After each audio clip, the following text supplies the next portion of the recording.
wacu watanguye uri kubusa gusa utagira ishusho, watanguye kubaho utagira ibinyabuzima. Ibitabo bitandukanye vy'amadini biravyemeza, ariko ico bidashoboye ni kwerekana igihe uno mubumbe watanguriye kubaho mwitazanure n'ikiringo wamaze utaba kw'ibinyabuzima nk'ibikoko, ibimera hamwe n'umuntu. Abahinga nabo ntibashobora kwemeza neza intango yivuka ry'uno mubumbe urutunze uno musi, ariko ico bose bahuriza ko nuko wabanje kubaho tutarawubamwo. Mu nyuma ibimera biraza, ibikoko ntivyatangwa, vyaba ivyo mu mazi, mu kirere no kw'isi. Muri ibi binyabuzima vyose umuntu niwe yabaye uwa nyuma kuboneka kuno mubumbe. Si abantu babiri canke batatu canke umuryango wabonekeye rimwe, ahubwo isi yarigeze kubaho iri ku muntu atarenga umwe. Uyu yamaze igihe runaka agendagenda kuri buno butaka ari wenyene, kandi atazi ko hariho abandi bameze nkawe bazoboneka. Uko yarabayeho ntiyakenera uwundi muntu ngo afungure, yakenera ibimukikuje gusa. Umuntu yaje gukenera uwundi kugira ngo agwire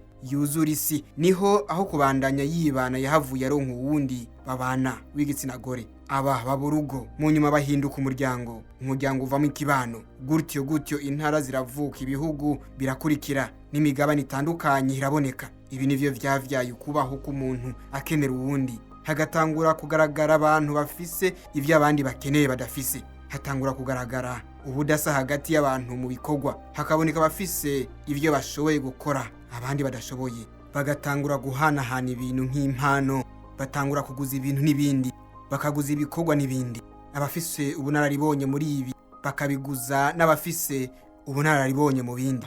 Ibi biraheza bivukamwo urudandazwa.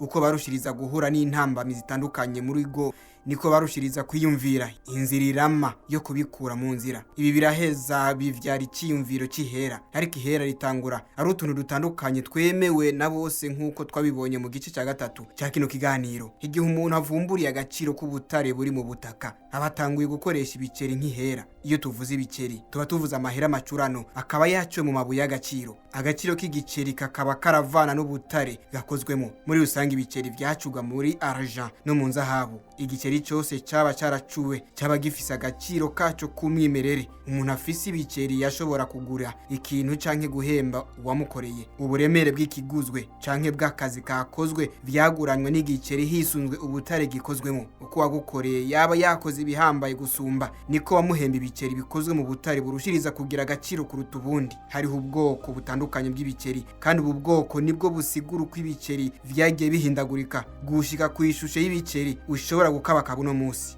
Ubwa mbere hatanguye ibiceri bidacuzwe, kabara kamanyu kibuye ry'agaciro. Nta mero ako kamanyu kategerezwa kugira ngo kemezwe nk'ihera. Ibi biceri twobiha imero yatwatubuye duto abubatsi bakoresha twitwa les graviers. Utu tubuye twatandukanira ku buremere bwatwo gusa no ku rugero tuba twavugutiwemwo dukugwamwo inkamba. Mu bihe vy'ingoma ya Babuloni n'ubwiganze bw'ububasha bwa Misiri muri Antikite, barapima uburemere bw'igiceri bakagira n'ubuhinga bwo guhinyuza urugero rw'inkamba ziri mu nzahabu no mu mujumu. Ibi biceri vya mbere na mbere vyitwa monnaie métallique pesée. Ibiceri vyakurikiyeho vyari monnaie métallique comptée. Ibi biceri vyatanguye gukoreshwa mu myaka y'amajana 8 imbere ya Yesu. Vyari bitanguye kugira imero imwe, kandi buri giceri kikandikwa ku buremere bwaco. Ibifise uburemere bumwe bikagira agaciro kamwe, ibikagura ibintu bimwe, kandi bigakoreshwa muri bimwe. Ubwa nyuma haci haboneka ubwoko bw'ibiceri bicuzwe mu buhinga, monnaie métallique frappée. Ibiceri bitangura gushigwa kwa amashusho y'abami bakomakomeye baba barabicurishije kandi baratsinze intambara zikomakomeye ku isi. Imitwe y'ibikoko bikaze nk'intare, ingwe n'ibindi. Amashusho y'ibindi bikoko biteye ubwoba, amashusho y'isake, y'inyoni n'ibindi bikagaragara ku biceri vy'amahera. Ubuhinga bwari butanguye gutera imbere. Uko imyaka yagenda ibisikanya n'iyindi, ni nako ibijanye n'amahera vyatera bihindagurika cyane. Ariko uko vyaguma kenshi, nuko ubwoko bw'ibiceri bicuzwe mu butare bumwe bitashobora kuvunjwa n'ibindi biceri bikozwe mu bundi butare. Bimwe vyose vyagumana agaciro kavyo bivanye n'ubutare vyacuriwemwo. Ariko kandi mu nyuma harabonetse ico bita système bimétallique, aho ibiceri vyacuzwe mu butare bubiri butandukanye vyashobora gukoreshwa hamwe. Mu myaka y'igihumbi n'amajana 83 mu bihugu vy'Iburaya bimwe bimwe, ibiceri vy'amafaranga 20 n'ivy'amafaranga 40 bikozwe muri or vyanganishwa n'ibiceri bikozwe muri argent by'amafaranga ngana n'ubusa n'ivy'ijana 25 canke ubusa n'ivy'icumi bitanu, canke ifaranga rimwe canke abiri gushika ku mafaranga 5, kandi agaciro mu mafaranga igiceri cyahabwa kategwa n'uburemere bw'ubutare ico giceri kiba cahinguwemwo. Nk'akarorero igiceri gikozwe mu magarama ubusa n'ivijana 32 by'inzahabu cyaba ari faranga rimwe.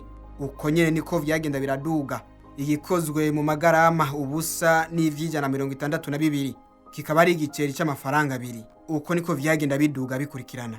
Ibiceri vyahereye hariya muri Anatoli, ni muri Aziya yo mu burengerazuba muri Turkiya y'igice ca Aziya, ariko kandi cyane mu bwami bwa Ludia, ni muri ico gihugu nyene ca Turkiya y'uno musi, mugabo iri ku mugabane wa Aziya mu karere k'ikiyaga kinini Ege. Na karere ku mwami Midas nkuko abanditsi batandukanye babivuga. Ngo uyu niwe yari afise ubukerebutsi n'ubushobozi bwo guhindura ivyo akoze ko vyose bigahinduka inzahabu, ngo kugira hunge izo nkomezi ziteye ubwoba yari asanganywe atazi uko yazironse. Yafashe ingingo yo kwiroha mu ruzi runini rwitwa Paktole. Uru ruzi rwahavuye rufatwa nk'Imana mu karere k'ubwami bwa Ludia. Abanyarudiya baraheza baremeza ko batoragura muri urwo ruzi utumanyu tw'inzahabu na argent. Ngo ibi batoraguye mu ruzi nivyo vyabahaye ububasha bwo gutangura gucura ibiceri vy'amahera. N'ivy'inyandiko zitandukanye zirerekana ko mu bwami bwa Ludia ariho hatanguranye ibiceri iyo muri Turkiya. Ariko ijambo ihera la monnaie rivo mu busobanuro mu ngoro y'Imanakazi Junon Moneta muri Roma ya kera. Inyuma gato y'umwaka wa 269 imbere y'ivuka rya Yesu, ikiringo cyatanguranye n'ikoreshwa ry'amahera ya mbere na mbere. Abaromani barashize uruganda rwo gucura ibiceri vy'amahera iruhande ya ya ngoro yitwa Moneta. Aha niho hakomotse iri jambo monnaie, kuko ibi biceri vyacuriwe iruhande y'ingoro ya Junon Moneta. Gutyo rero n'ahatari abaromani batanguranye iki cyiyumviro cyo gucura ibiceri bigahera mu bwami bwa Ludia. Ivyo abaromani baje gucura mu nyuma y'abagize icyiyumviro bwa mbere nibe vyagize ubwako bukomeye kw'isi. Ijambo monnaie ihera riratsimbatara kuri mu mubumbe wacu. Ido nido kuri ibi riri mu gice ca mbere ca runo rukurikirane twakoze tuvuga ku mahera. Iki kiganiro kikaba kiri hano nyene kuri Book Moon Global. Mu kinjana ca 20 niho ibiceri vyatanguye gutakaza agaciro kavyo gashingiye ku butare vyacuzwemwo. Ibiceri bicuzwe mu nzahabu bitangura guhebwa, abantu batangura gushira ivyizigiro vyabo ku mpapuro. Ibiceri bitangura gutituka gutyo. Reka mbahe ikaze mu kiganiro gikurikira. Iki cyari kiganiro waruzi kivuga ku mahera igice ca 4. Turi kuri Book Moon Global. Nkwibutse kugira subscribe no gusangiza abandi kino kiganiro. Jiwe mbashikiriza kino kiganiro nitwa Desire Barenga yabo. Naho butaha.